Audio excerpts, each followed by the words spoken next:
Well, good morning. Thank you for joining us. If this is your first time or one of your first times, we're so grateful you're here. I know sometimes it's hard to walk in to a new place, but thanks for doing that. And if you're joining us online, we're grateful for that. So I remember my first job search to be a senior pastor. I was working at I had done 15 years of campus ministry, working as an adult minister, and Hope and I decided, we're going to trust the Lord, we're going to step out, and we're going to start the process. I remember one Saturday night, I called her into the room, and I said, "This is ridiculous. And I quote here, "I have no chance to get a job. There are all these people applying. I have no senior pastor experience. I have no chance." And she said, "Well, Andy, we decided we're going to trust the Lord on this. So in spite of having no chance, what do you say that we go forward?" Well, grudgingly, we did go forward, and I ended up getting a job down there, and then 3 years later came here to Lincoln. But what I remember is that feeling of no chance. No chance. You ever been there in life where you feel like I got no chance? Maybe it's a job search. Maybe you're single, and it's kind of like, good, and I'd like to be married. We're going to like to be married. I can't remember the last time I had a date. Maybe it's a health report, and man, the numbers are going the wrong way. The treatment's happening, but the numbers are going the wrong way. Maybe it's in school, and I am studying, and I am just not grasping this material. I have no chance in this situation. What's our hope when we have no chance? We're going to talk today about a guy who stepped into a no-chance situation. I think we can learn from him. So if you got a Bible, if you open it to Nehemiah chapter 2, we're going to start in verse 1. We're going to go through verse 20, asking this question of our text: what's our hope when we have no chance? No chance. So Nehemiah, as we found out last week, is the cupbearer to the king of Persia. Persia is the new world power. Israel had suffered through 70 years of captivity at the hands of Babylon. Before that happened, God said, you'll go through 70 years. And he called us 100 years beforehand. I'm going to raise up a new king, a new world power, and after 70 years, he'll let you go back. And that's what has happened. After living as refugees in what is modern-day Babylon, Persia became the new power, and the king Cyrus said, okay, you guys go back. And there were 3 waves that went back. Nehemiah kind of led the third wave. But at this point, he was serving the king as a cupbearer, and he was in Susa, the winter capital, when he got an ugly report, a bad report about what was going on in Jerusalem. And here's what the report said. Nehemiah 1, verse 3, "The remnant there is in the province who survived the captivity are in great distress and reproach." And that wording makes us think at the root of this is the judgment of God. The practical outworking is, and the wall of Jerusalem is broken down, and its gates are burned with fire. So we're back in this land, and but we can't worship God. We're vulnerable. People want to come in and make a raid on the city. There's no wall. They just come in. We need a wall. And that's what's on Nehemiah's heart as we open chapter 2, verse 1. It says this, "And it came about in the month of Nisan." Now, Nisan is probably mid-April. When we met Nehemiah last week, it was mid-November to mid-December, so we're talking 4 months. And for 4 months, Nehemiah's been weeping, fasting, praying, and seeking the Lord. In the 20th year of Artaxerxes, that's why we can date it. It's about 444 BC. That wine was before him, and I took up the wine and gave it to the king. Now, I had been sad in his presence. Why does that matter? Well, if you were an official, a servant of the king, you weren't supposed to show emotion. That was forbidden, because you'd be influencing decisions. So Nehemiah is failing here. He's showing sadness. He's sad about the report. And it's noticeable, verse 2. "King said to me, 'Why is your face sad, though you are not sick? There is nothing but sadness of heart.' Then I was very much afraid." Yeah, you ought to be afraid, Nehemiah, because you're not supposed to show emotion, but you can't control it. Why is he sad? The wall's been broken down. Now, 20 years earlier, under Ezra, Israel had tried to rebuild the wall. But there was some pushback from the people. They said, hey, this is an act of sedition. They're trying to break away. I mean, they sent letters to King Artaxerxes, who Nehemiah was about to go seek. And here's what Artaxerxes said 20 years earlier about the wall being built.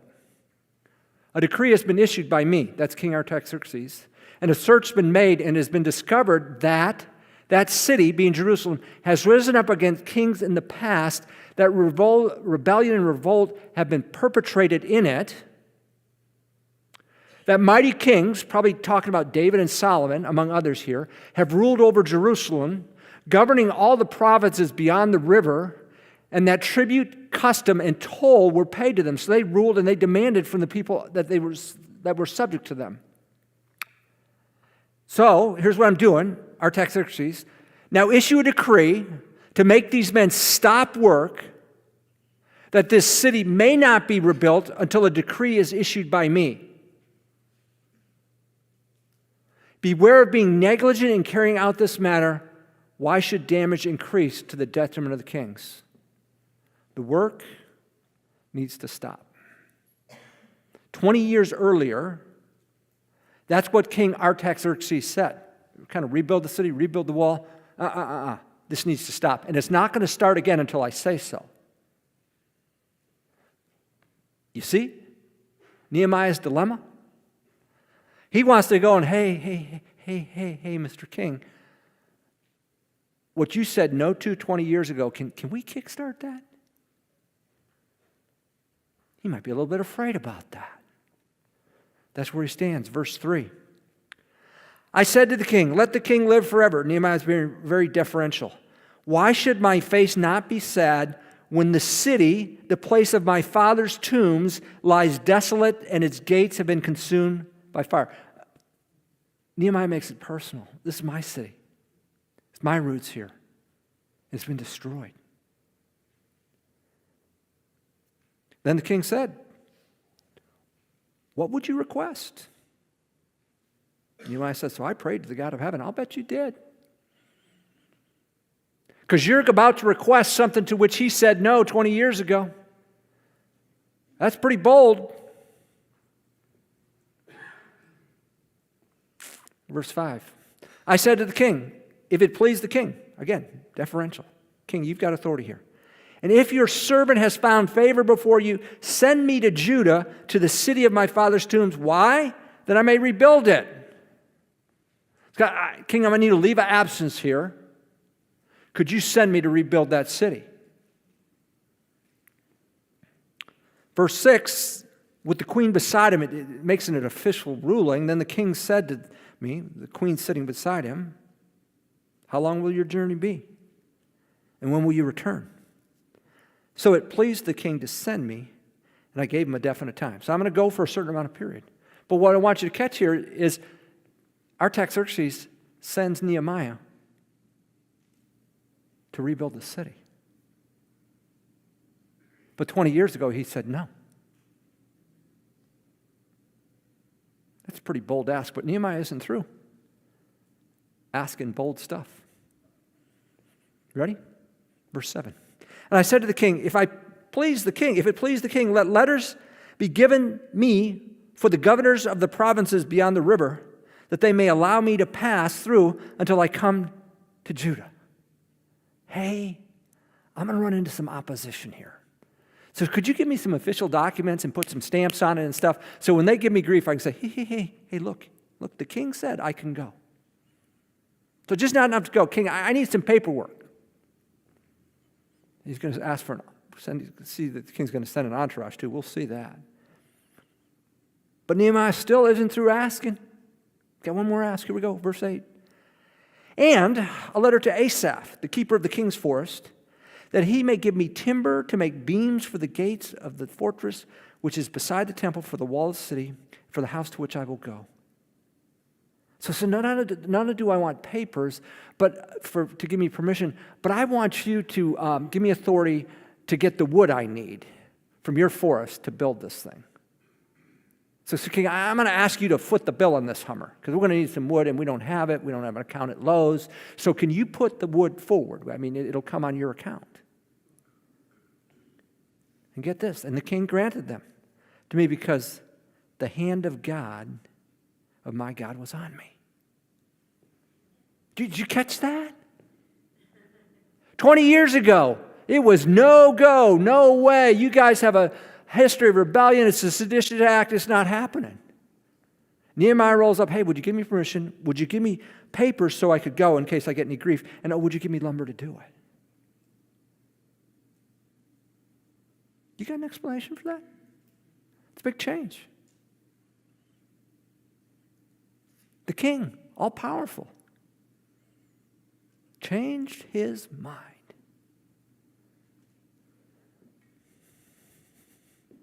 How do you explain that? Here's how I explain that. Proverbs 21, verse 1. The king's heart is like the channels of water in the hand of the Lord. He turns it wherever he wishes.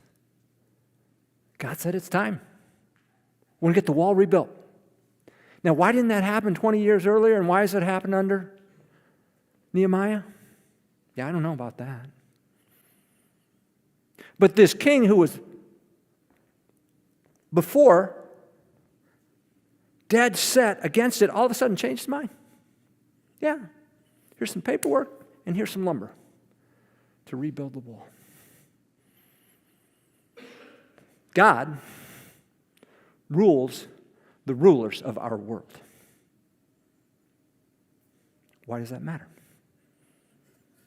In 3 weeks, in 2 days, we're going to have an election as a nation. Now, hear me. If you were with us in the book of 1st, 2nd Samuel, the character of our leaders matter. We saw that in contrast with Saul and David. So that matters. I want to keep that in tension. But I also want you to know that whoever is elected, God is in control. So you're going to ask me, who's going to be in control? So the election's Tuesday, November 5th. You want to know who's, okay, write this down, because I'm going to write this down. You know who's going to be in control Wednesday, November 6th? God's going to be in control. God's going to be in control. Well, what if so?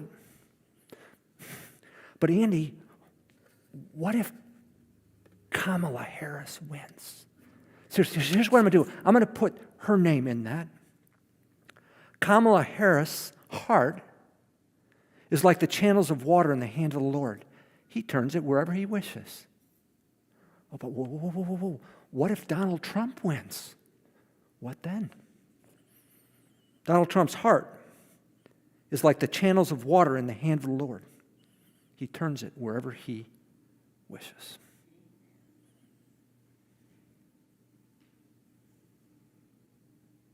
Be involved. Be concerned. And Nehemiah is playing this out right now. He had no business making this ask, but God put it on his heart. And so he did. And he asked for papers and he asked for wood, and there he goes. So off he goes. Verse 9. Then I came to the governors of the provinces beyond the river and gave them the king's letters.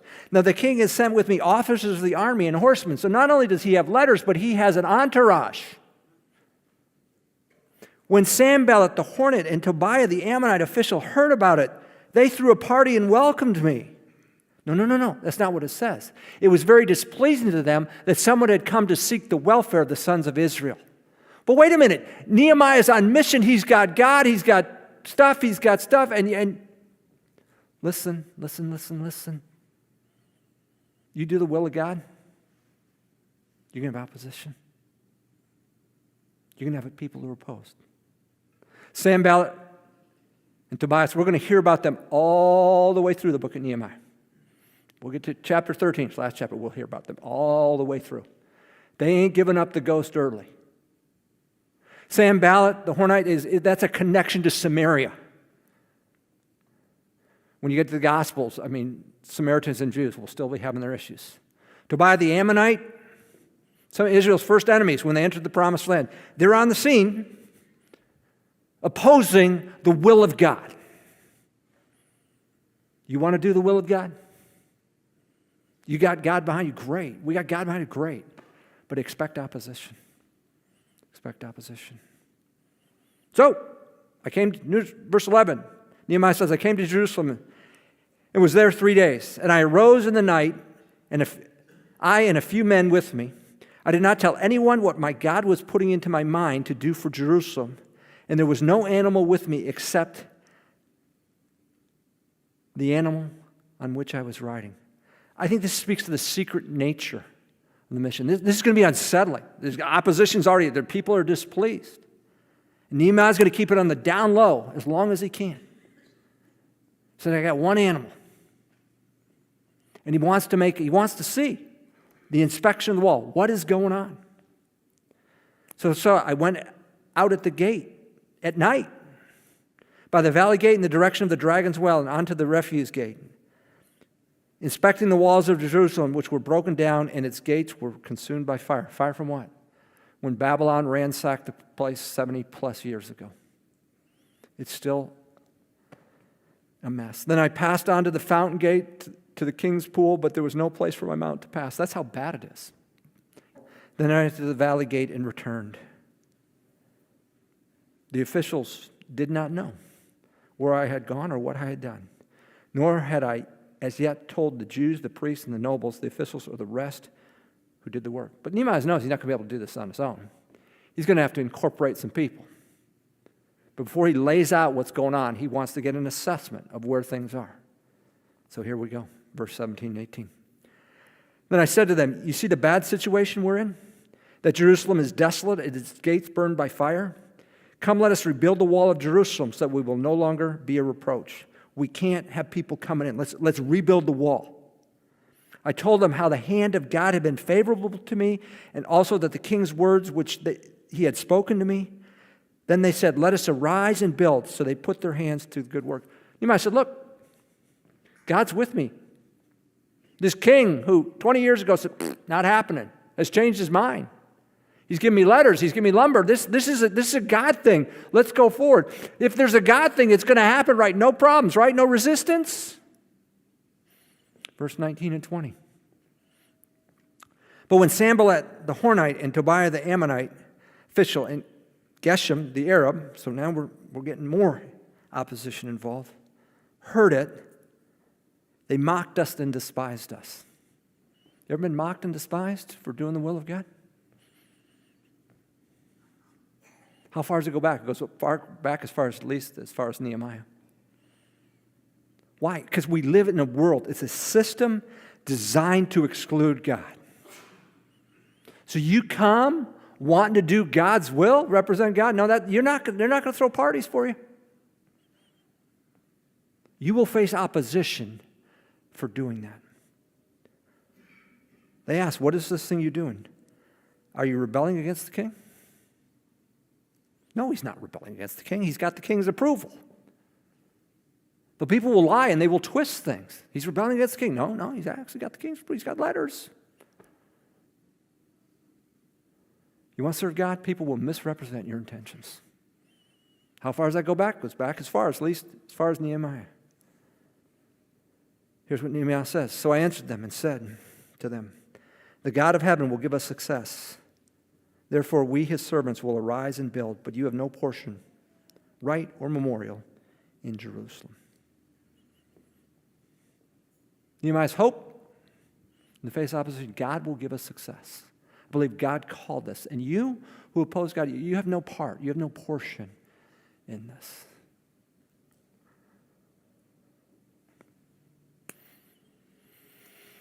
Nehemiah was afraid to make his initial ask. It would seem it would have no chance. But it's got more than a chance. He's got official documents. He's got lumber. Why is that? Because God controls every aspect of our world. See, we started asking a question, what's our hope when we seem to have no chance? There it is. God controls every aspect of our world. God controls every aspect of our world.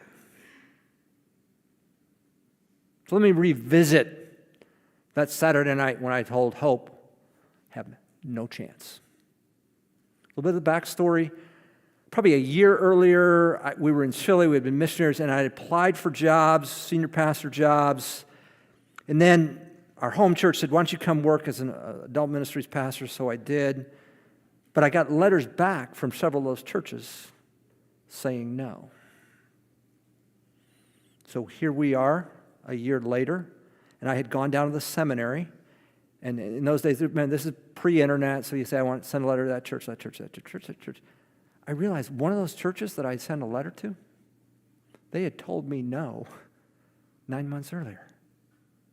And that's when I said, this thing has hope this has no chance. Are you hearing me? No chance. As God is my witness, this happened Saturday night. I go to church Sunday morning. I went out to process it Sunday afternoon. And she said, got home, she said, Andy, the guys from Sierra Vista, the church I had no chance, who had told me no, they called. They want to talk to you. That's where we ended up going. And what they told me is, we were interested in you, but you were in Chile. And we thought that was too far. But when we found you're back in and we still hadn't found a pastor. What's my point in sharing that? God is in control of every aspect of every part of life. So you got a medical issue going on? You got a medical issue going on? And you're getting treatment? And the number's supposed to be going this way and they're going that way? God created you. I can't guarantee an outcome. But He's sovereign over that.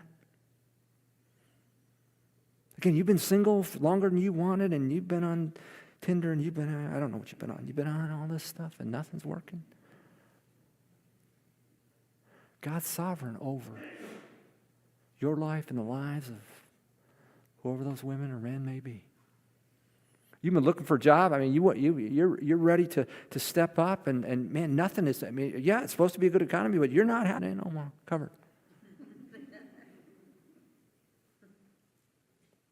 There are going to be times when you're going to think, I'm going to think, we have no chance. Your kid, flat out rebellion. God made that kid. Your parents, super high control. How do I deal with this? God's sovereign over those parents. Relational conflict, God is sovereign over every person, everything.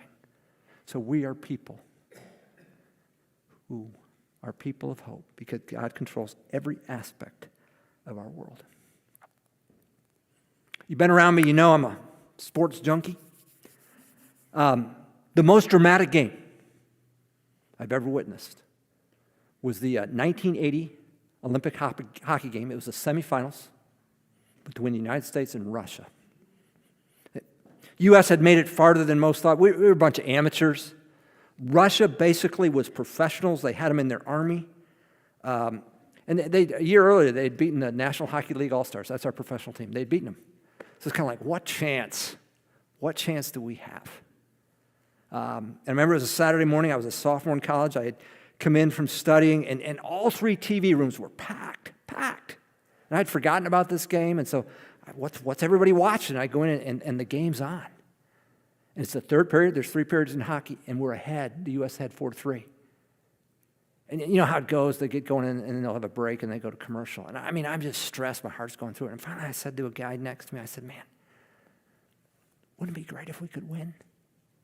And he says, we did. This is a tape of the game that was already played.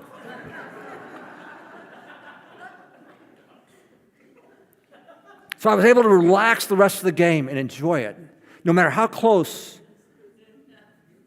But I remember with about 8 seconds to go, the puck clears to center ice. And it is clear that the U.S. is going to win this game. And Al Michaels is doing the commentary. And he asked this question. He asked it one time. Do you believe in miracles?